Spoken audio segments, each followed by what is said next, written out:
Test, test.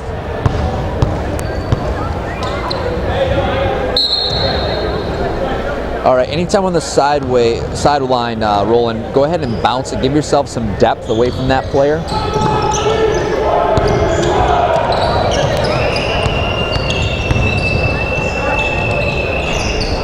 Good, Roland.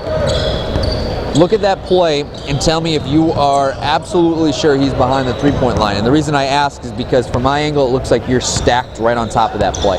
So work yourself into the court or away from the court, whatever you got to do to get that angle to see spaces between players. Don't guess. Don't get lazy. I know it's been a long day today, but don't get lazy.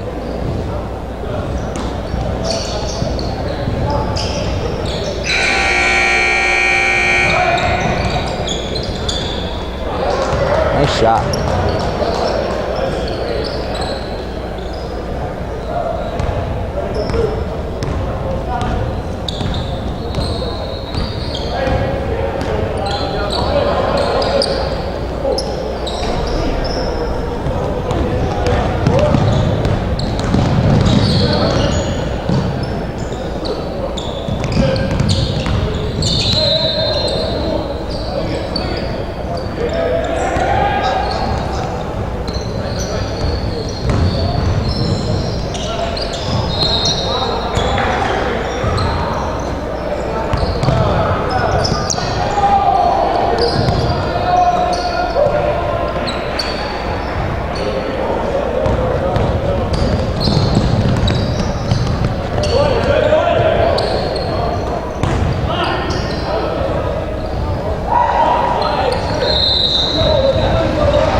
Roland, you have a tendency when you run in transition that your eyes go off of the players, especially when you're going to the new lead, and you then look towards and right at the wall. So keep your eyes on players at all times.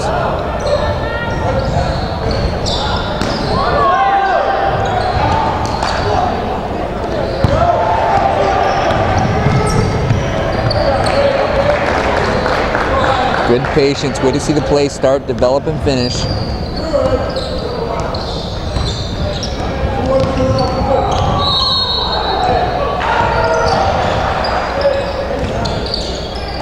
Recognize rotations, Ben.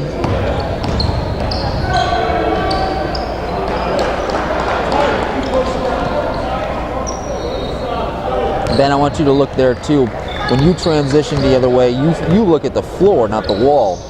Keep your eyes on the players. Foul. Nick, I want you to take a look at that play and see if red 3 takes away an RSBQ play.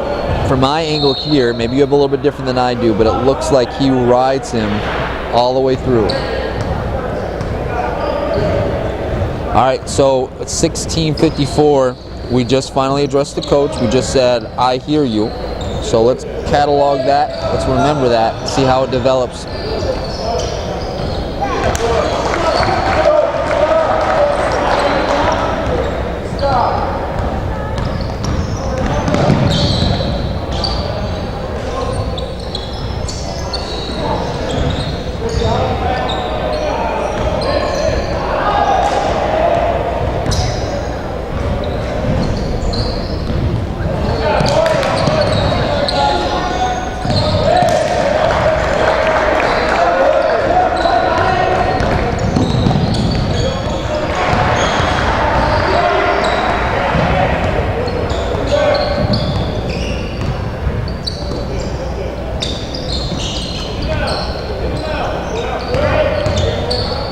Foul. Ben, that's a foul. 14 has got his arm bar on him. Remember, when the ball goes into the post and we have an arm bar on him, just like any other ball player, we don't allow that. And then when he goes baseline, we've got almost to shove him out of that play. We missed a foul on that play. Then you just rotate yourself out of position.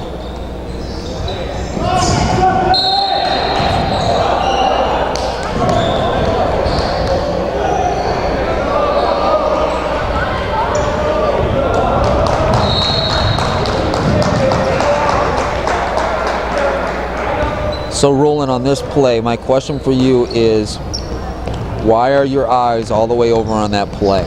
You've got to trust your partner to make sure that he can make that call. You just took a foul that's 25 feet across the court from you, right in front of your partner. You don't know whether Nick decided to pass on that for a reason, whether he saw something illegal, and I don't think that is a crusade where you need to go out and grab that away from him, because I know that Nick is looking right at that play. Let Nick live and die with it.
Subs at the table.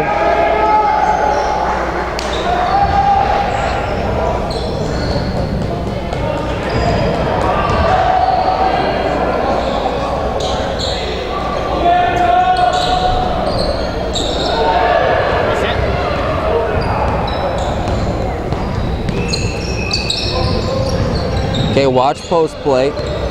Roll and recognize that you've got that post play right in front of you. They like to get a little handsy down there.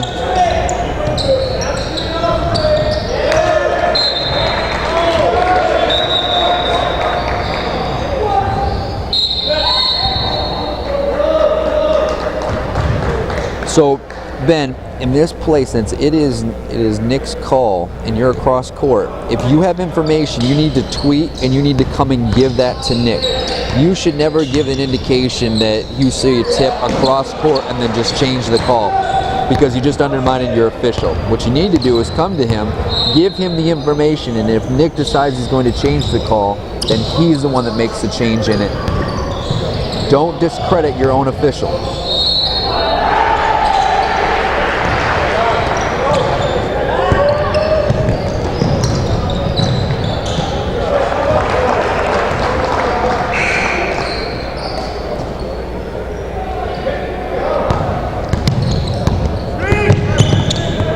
Notice that our temperature gauge is starting to rise a little bit at the 11:50 mark right now. It's a 7-point ball game, but we got a lot more hands. Players are playing a little bit less, a little bit more aggressive. Just recognize that.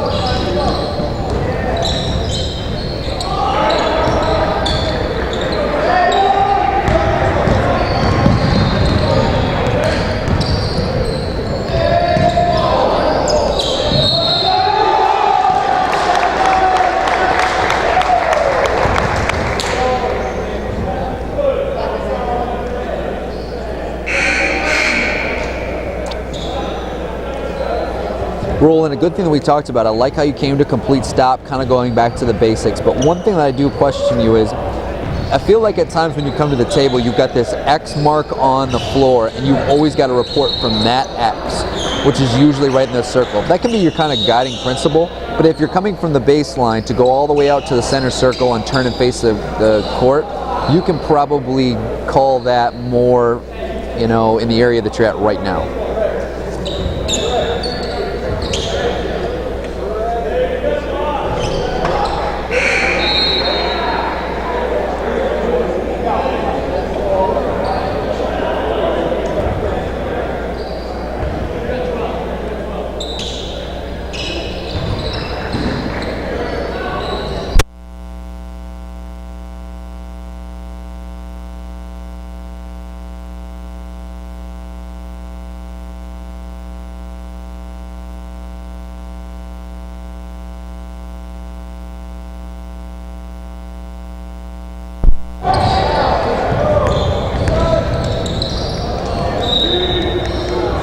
then when you give your mechanic signals, see if you can do it all with one hand. So if you're going to go down that way, you need to put left hand, left directional, and that way you don't switch your hands like a traffic cop.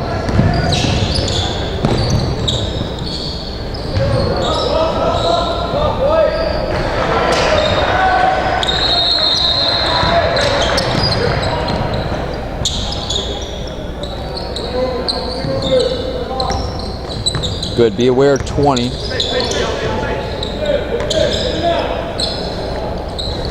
you watch that play, 20 likes to get himself, use his body to try and reroute the screeners and players. So be aware of him when he comes in the ball game.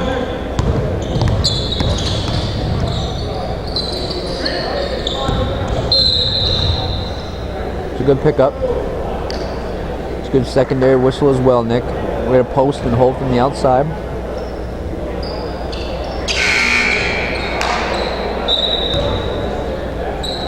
(49-39), 10-point ball game, 9:50 left on the clock.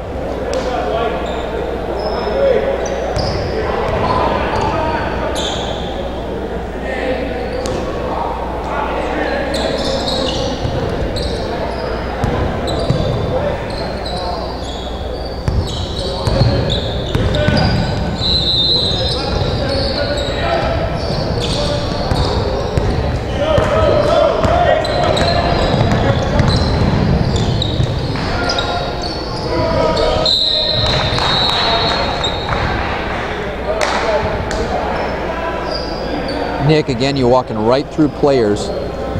We've really got to work on this piece for you. Working at the next level, your assigners, depending on who they are, a lot of them are going to crucify you if you walk through players after you report fouls. The only level that allows us to do that is the professional level, and none of us are at that level yet.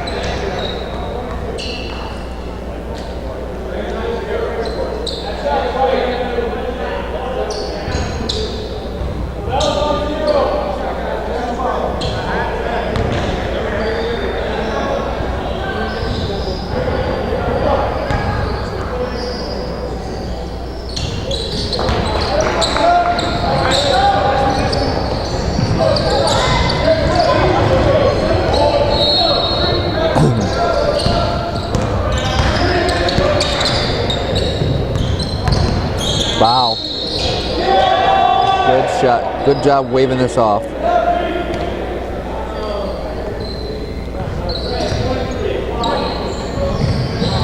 Again, good job setting yourself. But again, I wonder, is there an X on the court? Because you seem to go to that one exact spot when you report. Get yourself to an open area that you have a clear vision of the table. Doesn't mean you always have to go to that exact spot to report.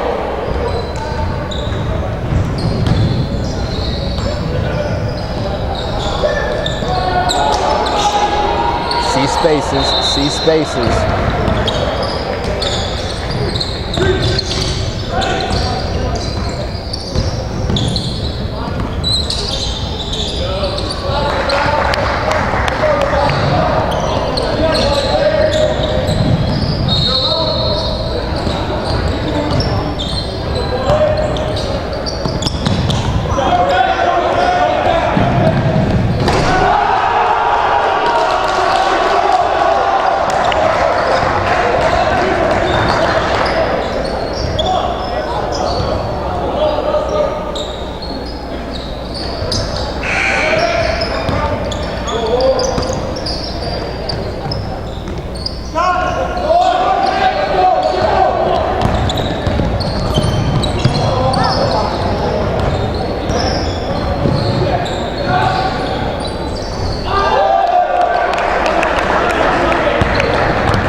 So from my look right here, it looks like both feet just get tangled up. But my question to the crew is, does everyone on the crew know how those bodies got to the floor?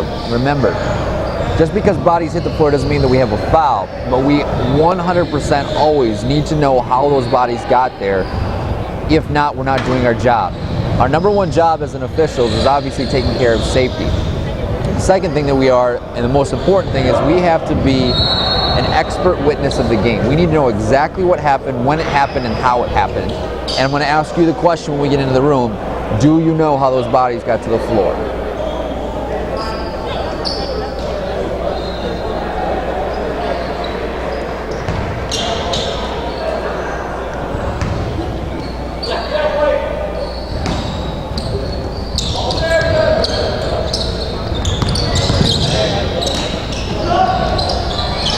Good. Again, we've got two people that are pre-signaling three-pointers. Remember, when I put up my three-pointer, that means that I've got that shooter all the way up and down to the floor. So if I have two people with my hands in the air, that means we have two people watching the ball and nobody watching rebounding.